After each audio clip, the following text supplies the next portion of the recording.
الإخوة الأفاضل، السلام عليكم، مرحبا بكم مجددا. معكم الأستاذ جمال شعبان، معماري وباحث في الأنثروبولوجيا. بمناسبة شهر رمضان المعظم، هناك إشكالية تطرح في كل سنة في بداية شهر رمضان، وهي رؤية الهلال رمضان. أحاول اليوم في التسجيل هذا أعطيكم قراءة ولربما لم تسمعوها من قبل. وسيكون عنوان هذا التسجيل البتاني هو من علماء الفلك والرياضيات في القرن العاشر للميلاد. البتاني وإشكالية رؤية هلال رمضان. قبل ما نتطرق الآن إلى الموضوع، هناك نص لمالك بن نبي أود أن أنطلق منه لفهم هذه الظاهرة، لأنها هي ظاهرة ليست فقط فلكية، ولكن تطرح إشكال معرفي. يقول مالك بن نبي في محاضرة ألقاها حول الديمقراطية في الإسلام، أعتقد بعد الاستقلال، وهي منشورة في كتاب القضايا الكبرى لجونتام. يقول فيه: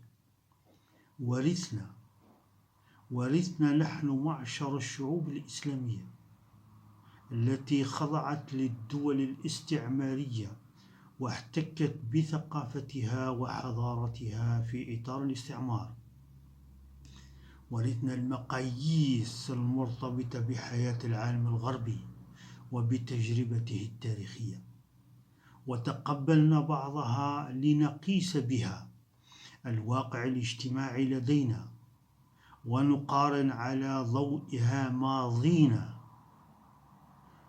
دون أن نحقق في درجتها من الصحة واتفاقها مع جوهر شخصيتنا وفلسفة حياتنا.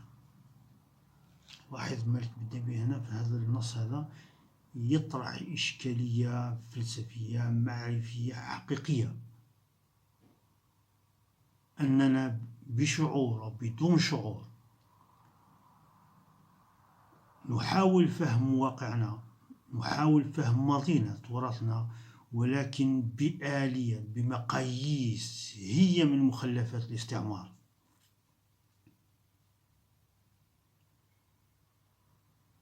وهذه الظاهرة ما زالت موجودة إلى يومنا هذا. ما زلنا نحاول أن نفهم واقعنا، إشكالياتنا، تاريخنا، تراثنا، بمقاييس بآليات هي في الحقيقة راجعة للمرحلة الاستعمار، لأن الاستعمار ما زال قائما. سأعطيكم مثال وستفهمون ذلك. من الإشكالية اللي كانت من المسائل التي تتجلى فيه هذه التبعية هي قضية رؤية هلال رمضان.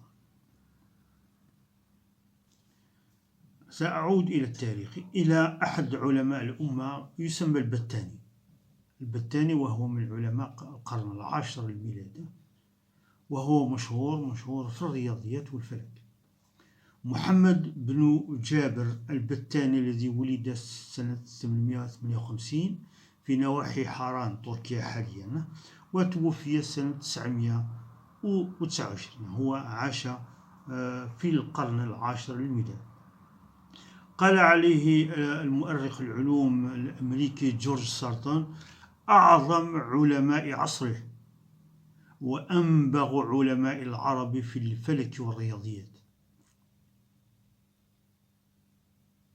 ما هو منهج البتاني آنذاك؟ قال: البتاني منهجه في الرصد، فقد أكد أن أهم مقومات عمله هو الجمع والإرصاد.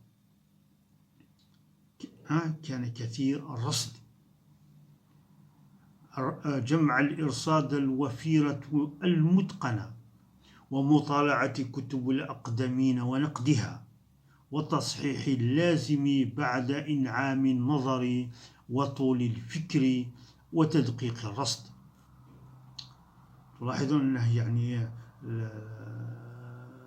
البتاني في القرن العاشر يعني كان صاحب منهج تجريبي أشبه بالمناهج الموجودة حاليا، ولربما هو أحسن. قام البتاني بحساب له عدة اكتشافات.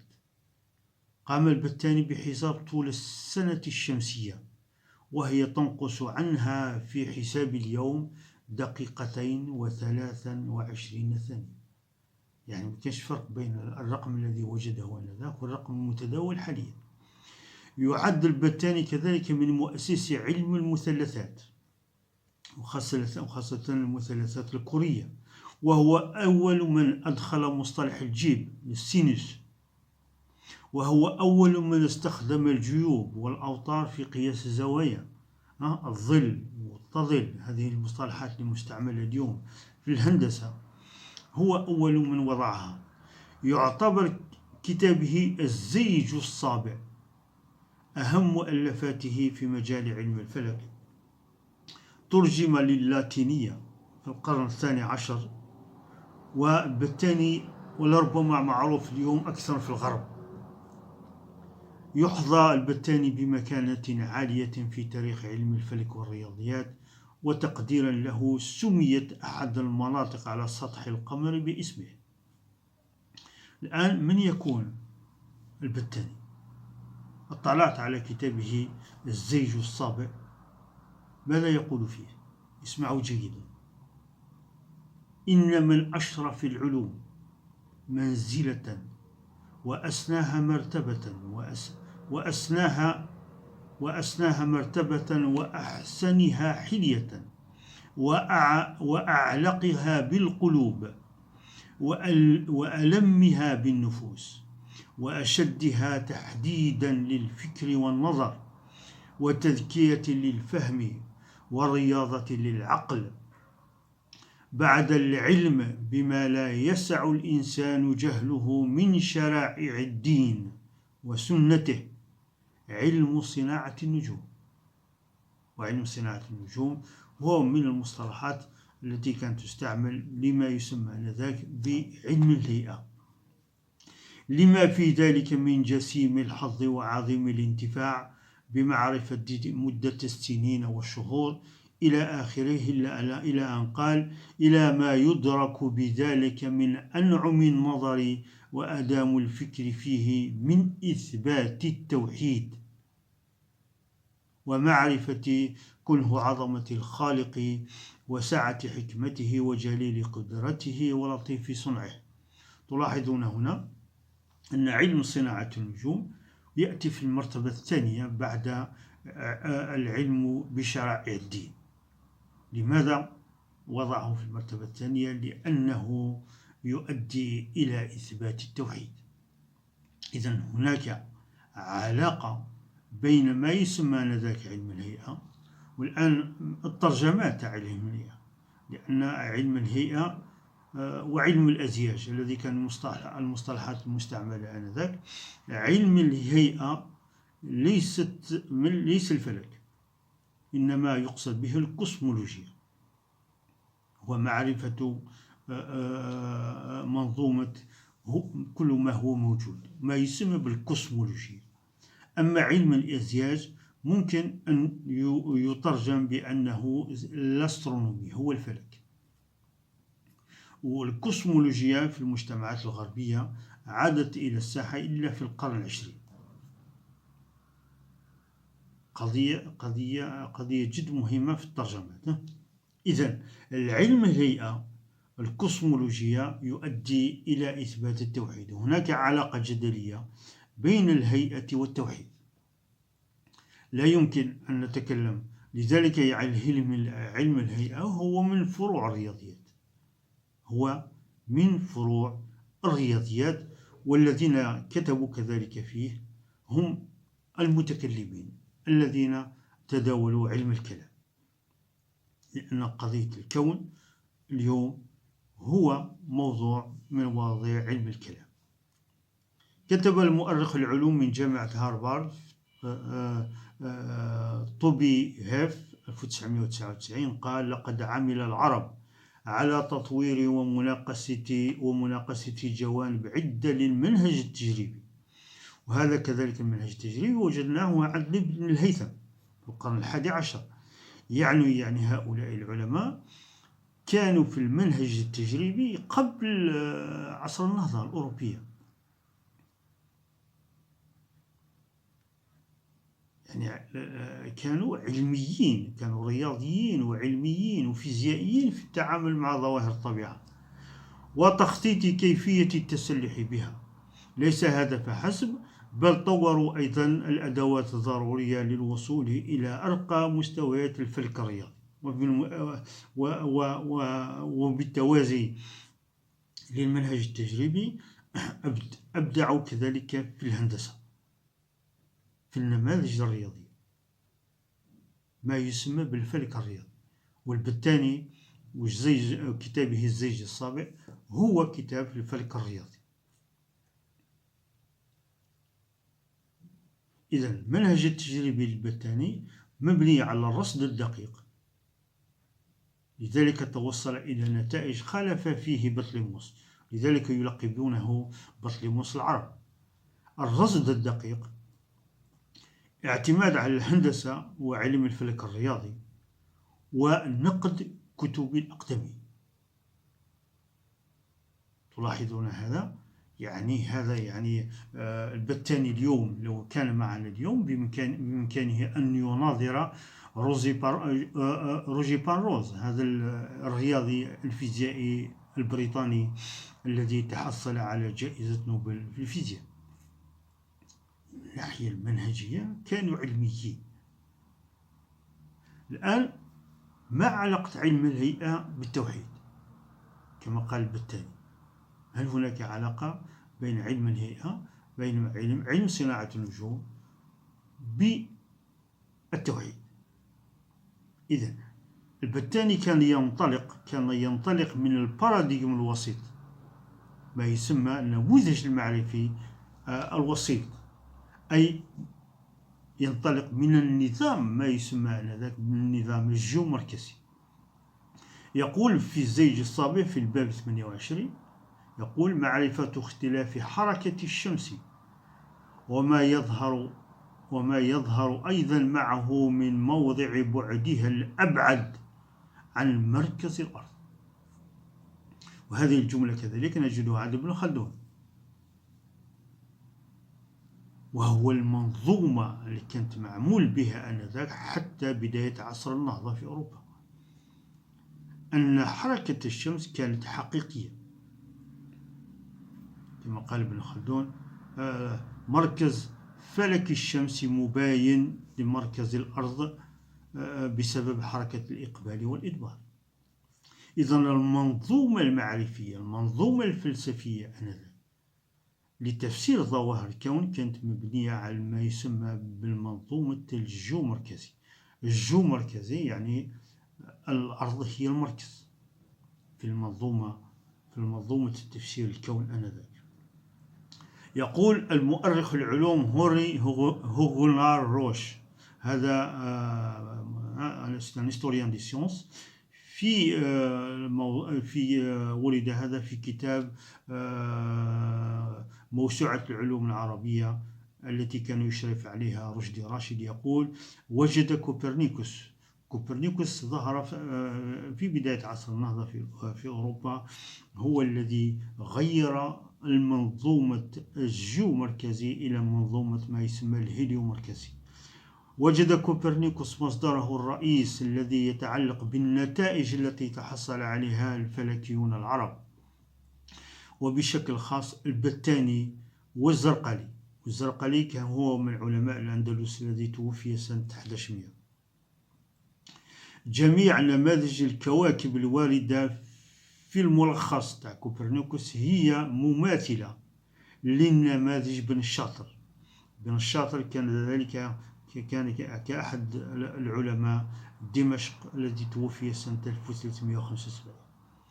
في واقع أن الأرض تمثل مركز نماذج الكواكب عند ابن الشاطر، في حين أن الشمس هي التي تلعب هذا الدور عند كوبرنيكوس في كتابه الذي ألفه في سنة الذي طبع في سنة وفاته سنة 1543. تلاحظون هنا أن كوبرنيكوس، حتى جورج صليبا يعني راح أبعد من هذا، قال كل الأشكال التي وجدها عند كوبرنيكوس هي نفس الأشكال التي كانت عند ابن الشاطر بتغيير المركز فقط. الشيء الذي فعله كوبرنيكوس في منظومته الفلكية هو تغيير مركز المعل من الأرض إلى الشمس. هذا الشيء الوحيد الذي فعله، كما قال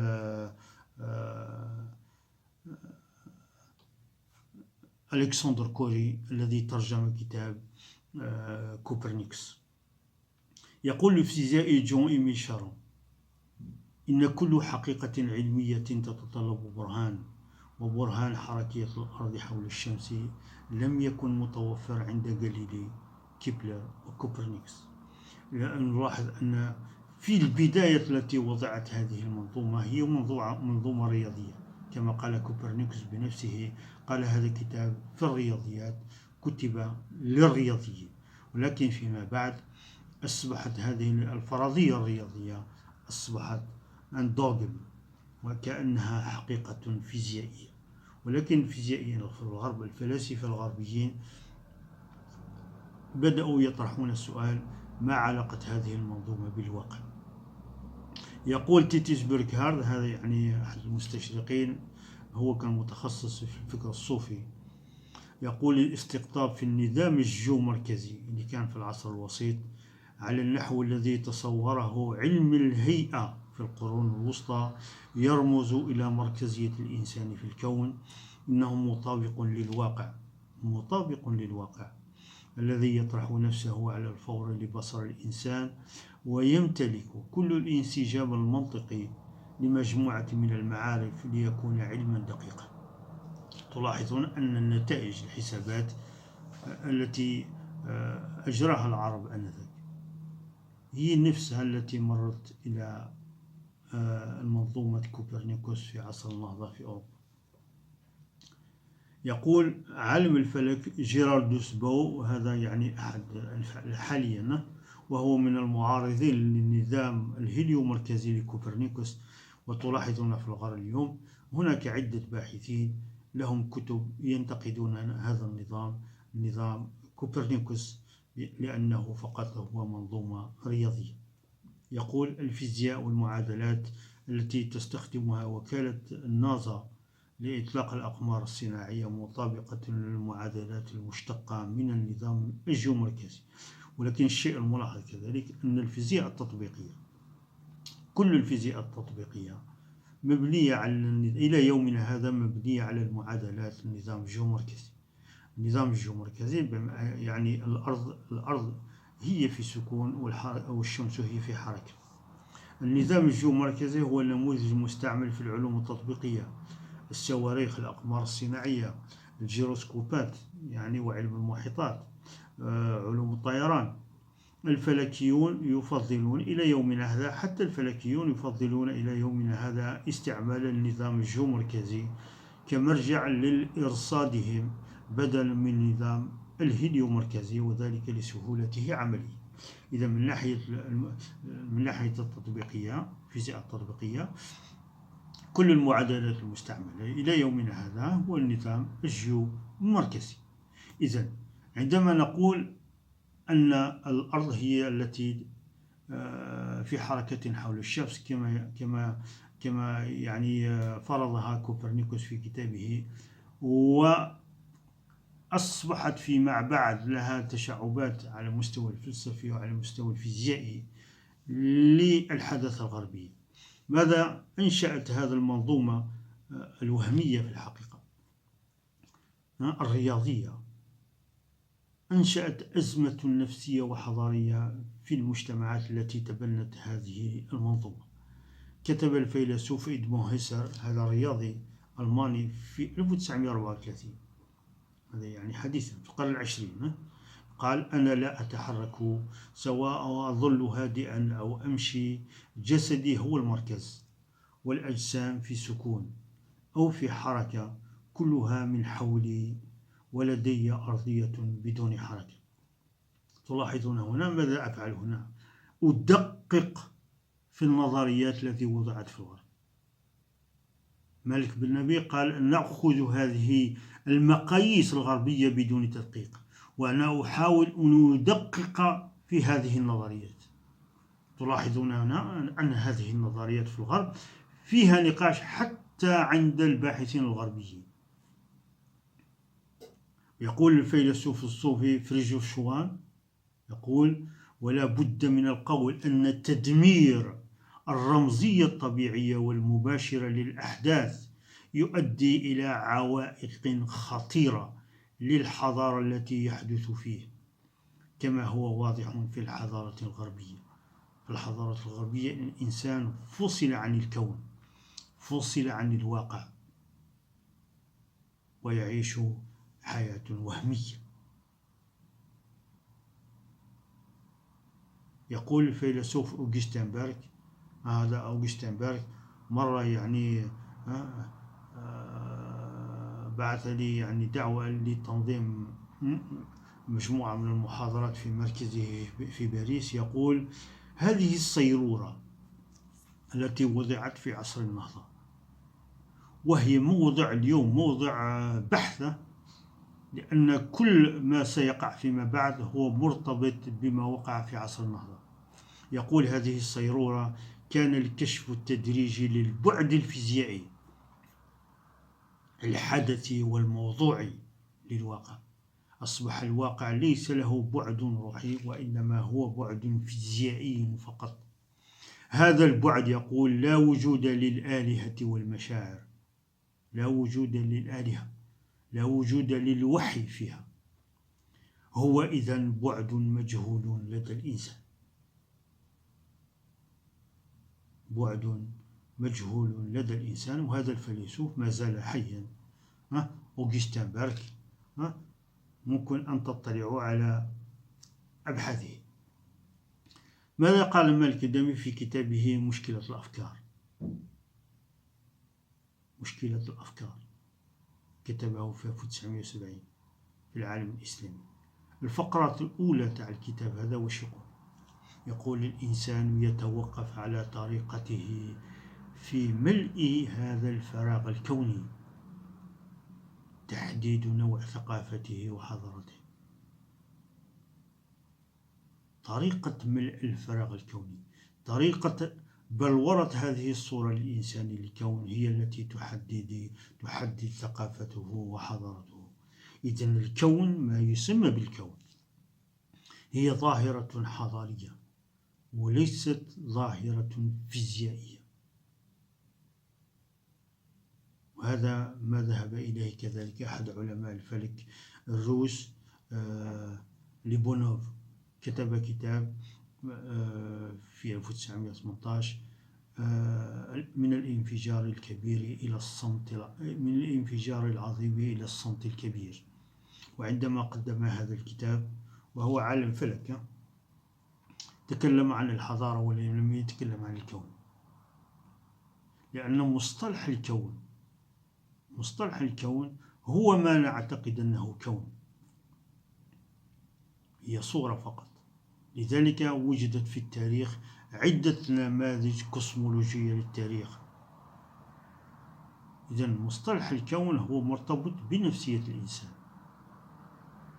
الذين يتكلمون عن الكون بأنه هو شيء فيزيائي فقط، هذا تجاوزهم الزمن.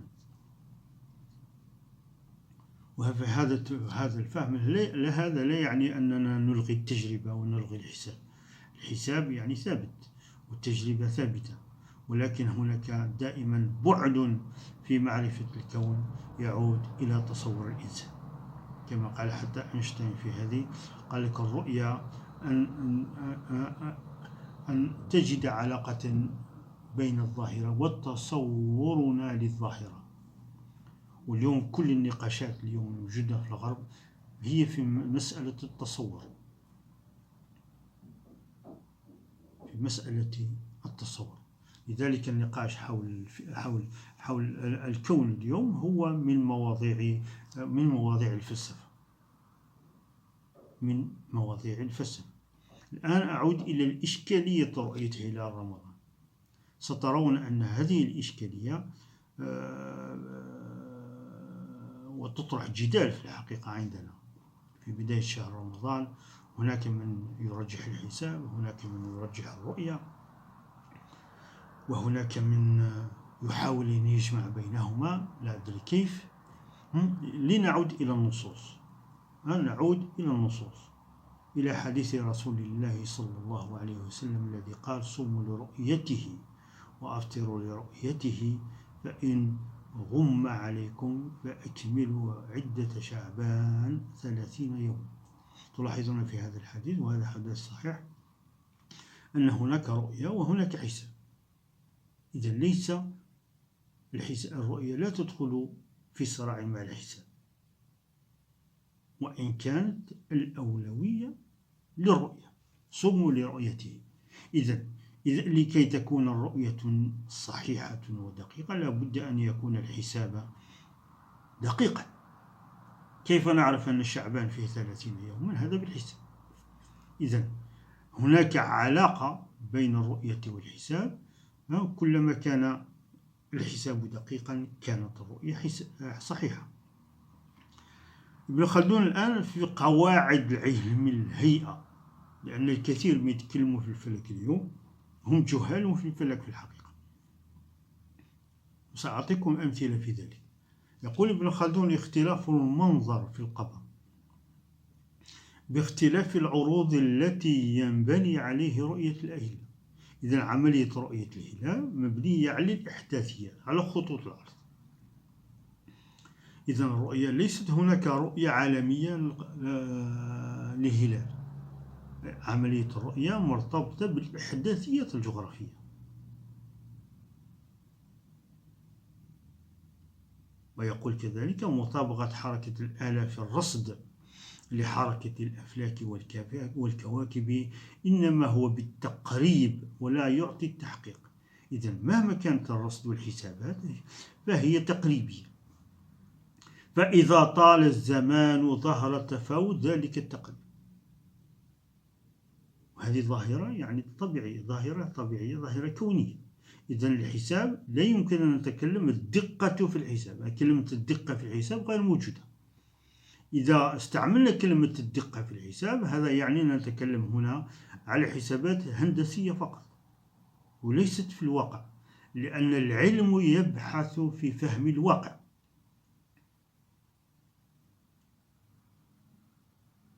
ولكن الشيء اللي نحن نلاحظه اليوم، هناك اللي يخرج ويقول لك الحسابات اليوم دقيقة، العلم تطور، وهو يجهل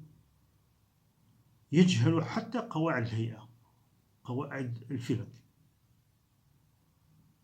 كثير الذين يخوضون في المسائل هذه هم جهال، هم جهال في الهيئة، وهم جهال في التوحيد.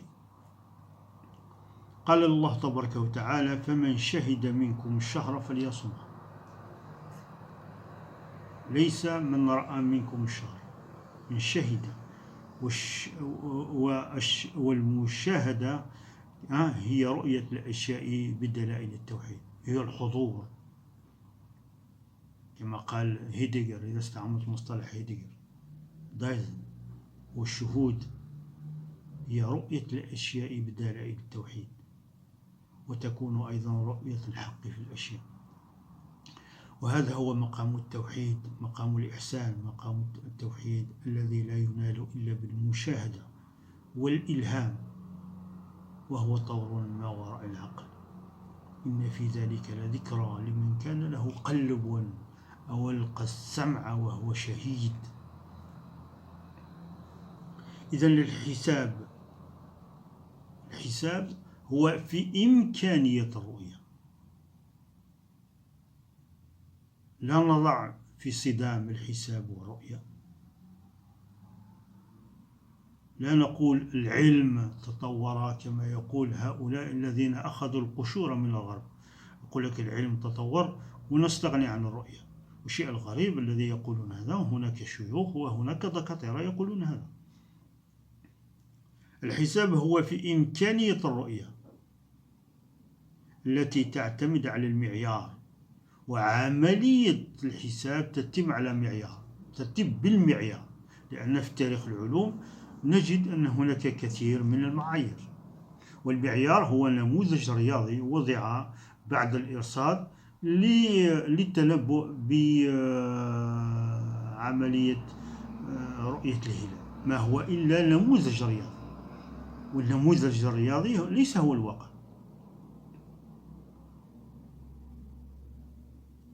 إذن النموذج الرياضي ممكن أن يتطور. إذن عملية الرؤية هي مرتبطة بالمعيار، مرتبطة كذلك بالظروف الجوية والرصدية، فحساب إمكانية الرؤية تتطور وتتحسن مع الزمن. إذن لا يمكن أن نخرج للناس ونقول بأن الحساب فصل في كل شيء.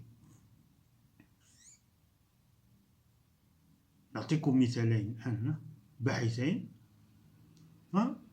في الحقيقة يعني هم يروجون يعني واحد السلوك في بداية شهر رمضان، وهو في الحقيقة هو قشور الغرب بإيديولوجية الإخوان، هو وهم جهال بالهيئة والتوحيد في الواقع. الشخص الأول هو كلكم تعرفونه في بداية شهر رمضان يقدم فيديوهات، هو نضال قسوم وجمال ميموني، وهذا من الجزائر. نضال قسوم عندما يقول يعني نأخذ علينا الاعتماد على الشهر القمري وليس الشهر الهلالي. الشهر القمري هو ما يسمى بنقطة الاقتران، وهناك مدة بين الاقتران والرؤية. عندما يقول بأن يعني علينا أن نأخذ بالشهر القمري وليس الشهر الهلالي، هذا ما معناه؟ معناته إلغاء الرؤية. هل هناك فقيه يتقبل هذا؟ هناك نصوص يعني ثابتة في تثبيت الرؤية. هذا سنصوم على نقطة هندسية، لأن عملية الاقتران هي نقطة هندسية. عندما يحاول أن يوحد الدول الإسلامية في بداية شهر رمضان، هل هو أعلم من إمام مالك رضي الله عنه؟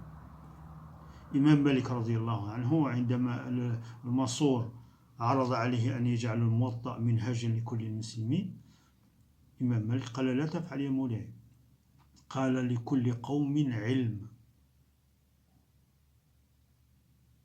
لماذا هناك من اليوم من يحاول من يطرح قضية توحيد بداية شهر رمضان في الدول الإسلامية، إلا إذا كان نضال قسوم يريد أن يوحد الدول الإسلامية وراء الإمارات، لأن المعيار اللي راه معمول به ما يسمى مركز الفلك الدولي هو في الإمارات، وهذا ليس له أساس فلكي وليس له أساس في علم التوحيد.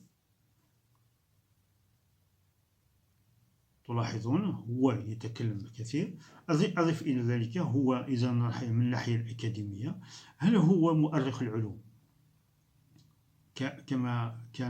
كما هو لحال جورج صليبا ولا أحمد جبار ولا رشدي راشد مثلا؟ هل هو فيلسوف متمكن من علم الكلام؟ لا، ولكن يخوض في هذه المسائل، يأخذ من قشور الغرب بإيديولوجية الإخوان، وإيديولوجية الإخوان هي ليست علم.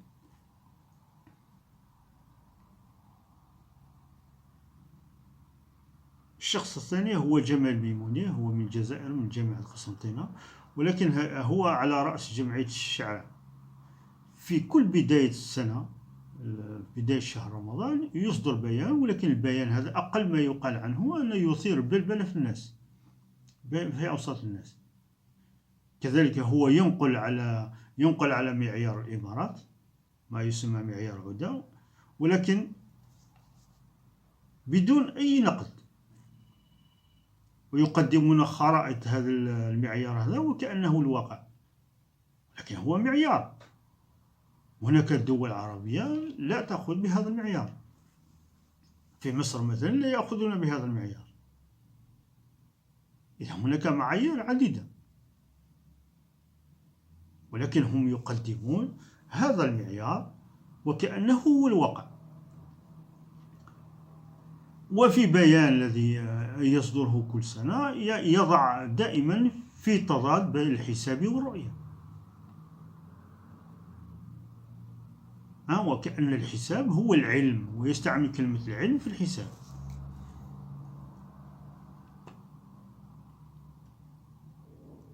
السؤال اللي مطروح عندنا حنايا، إذا عوض أن نأخذ الرؤية من الخارج نعتمد على معيار، هل ندرس الكوسمولوجيا في الجامعات تاعنا؟ هل ندرس الهيئة في جامعاتنا؟ هل عندنا منظومة رصدية مستمرة طول السنة؟ لذلك هذا ينطبق على الحساب، ولكن كذلك ينطبق على الرؤية. هل رؤية شيوخ تاع وزارة الشؤون الدينية يعني سليمة؟ أنها هي رؤية بدون منظومة رصدية، يعني طول السنة لا ننظر إلى السماء، وكي يلحق شهر رمضان يقول لك نروح نديروا لجنة يعني تحرر الأهلة، بما أن هناك خلل في الحساب سيكون هناك خلل في الرؤية. إذا الرؤية هذه تاع شيوخ وزارة الشؤون الدينية ممكن تكون هي رؤية عبد الله بن عمر، ورؤية عبد الله بن عمر يعني خرج مع نفر لترقب الهلال، وكان متقدم في السن، كان شيخا، نظر في جهة وقال إني أرى الهلال، ولكن كان الوحيد الذي قال هذا يعني. فأحدهم التفت إليه ونظر في وجهه، رأى شعرة متدلية فوق عينه، فرفعها فقال له ماذا ترى الآن؟ قال لا أرى شيء، يعني هو رأى شعرة وقال إنها هلال. يعني الرؤية عندنا ممكن تكون هذا النوع، لأننا لم ندخل هذا العلم لا في المنظومة التعليمية في الجامعات، لأن العلم الهيئة هو من مواضيع الرياضيات، كان المفروض أن تدرس في كلية الفيزياء وفي كلية الرياضيات كما يفعل روجي باروس في بريطانيا حاليا.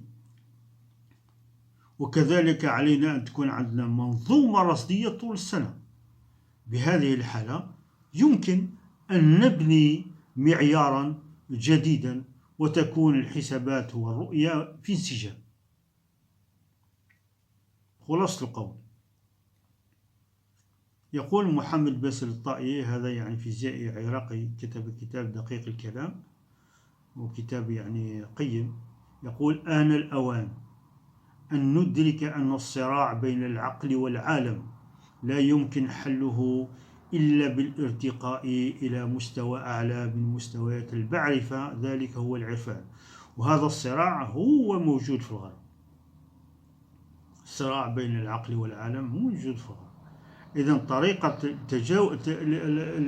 تجاوز هذا الصراع هو الارتقاء إلى مستوى العرفان، لكي يعبر الإنسان على جسر الوعي من الاستنباط إلى الإلهام، أو بطريقة أخرى هو إعادة الوحي إلى المعادلة، إعادة الوحي إلى المعادلة، لأن الوحي وكأنه توقف في نهاية عصر الوسيط كما قال فيليب سير.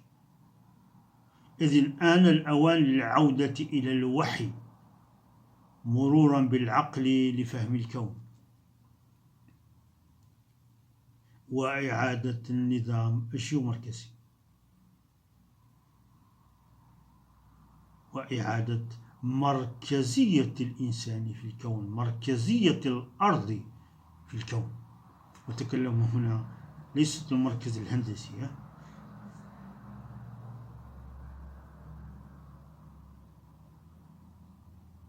هذا هو النقاش الموجود اليوم في الغرب. إذا حبينا نكونوا في طليعة هذا النقاش اللي راه مطروح في الغرب.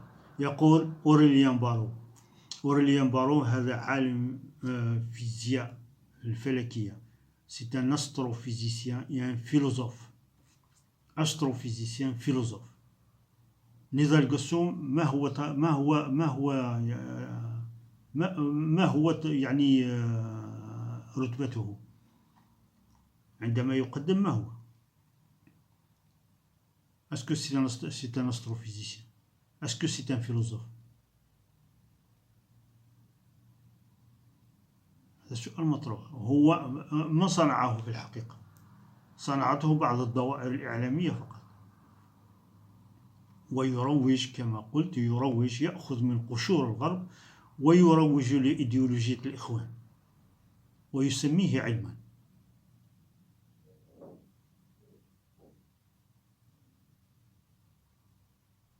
أوريليان بارو هذا أستروفيزيسيان فيلوزوف، وش قال؟ ممكن تطلعوا على محاضرته. يقول إنها ثورة إبستيميولوجية يمكن أن تظهر. C'est une révolution épistémologique qui peut émerger. أكثر راديكالية من ثورة داروين أو كوبرنيكوس. كوننا نفسه، هذا الذي نسميه كوننا اليوم، مفهومنا للكون اليوم، واحد من بين العديد من الأكوان سيسقط من عليائه. تلاحظون حتى نجد هذا نفس النص هذا نجده عند دافيد الباز مثلا، وهو فيزيائي وفيلسوف. العلماء في الغرب يتوقعون ثورة إبستيمولوجية تغير مفهومنا للكون بالكلية، لكن احنا ما زلنا كما قال مالك بن نبي نأخذ من قشور الغرب بدون تدقيق، بدون استقلالية في فهم واقعنا وفي فهم تاريخنا وفي فهم تاريخ العلوم عندنا وفي علمائنا، في إشكالية مراقبة الأهلة، ترقب الأهلة. علينا تجاوز الصراع الفقهي الفلكي. في كل سنة يطرح هذا الصراع بين الفقهاء والفلكيين، أو ما يسمى بالفقهاء أو ما يسمى بالفلكيين، إلى الطرح المعرفي الإبستيمولوجي والسياسي. لأن إشكالية هلال رمضان هي مسألة سياسية، هي مسألة سياسية بامتياز.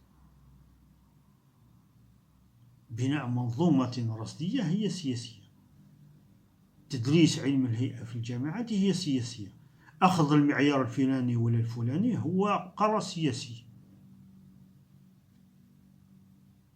هناك مجتمعات إسلامية لا تأخذ بالمعيار ما يسمى المركز الدولي في الإمارات، وهم على صواب.